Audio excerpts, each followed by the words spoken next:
tuna vijana wengi sana ambao wanachanganyikiwa na majawabu, lakini hawatafuti kujua maandalizi yaliyosababisha hilo jawabu likatokea. Ukiona mtu ana biashara, usitafute kwanza kuwa na biashara kama yake. Tafuta kujua aina ya maandalizi aliyofanya kabla hajawa na biashara aliyonayo, kwa sababu kinachotoa jawabu la biashara ni maandalizi. Kinachotoa jawabu la upako wakati niko kwenye madhabahu ni maandalizi niliyofanya. Kwa hiyo matokeo unayoyaona kwenye hii ndoa ni maandalizi walioyafanya kabla hawajaingia kwenye ndoa. Ni hatari sana wakaingia kwenye ndoa alafu wakaanza kuomba. Huyu baba Nathan anaomba, anasema Mungu, huyu mwanamke ndiye wa kwangu aliyenipa. No, Mungu atasema mbinguni, wakati wa ndoa ni wakati wa maisha, kabla ya ndoa ni wakati wa maandalizi. Usianze kujiandaa wakati tayari upo kwenye ndoa, ni hatari kama hujajiandaa. Kwa hiyo Mungu huwa hatoi jawabu mahali ambapo hapana maandalizi.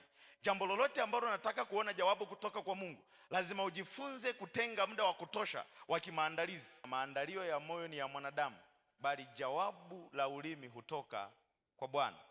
Kitakachokusaidia kuvuka kwenye kipindi cha ujana kuingia kwenye ubaba ukiwa salama au ukiwa umeharibika, itategemea ulijiandaaje kwenye kipindi hiki cha ujana kuingia hatua nyingine inayokuja mbele yako.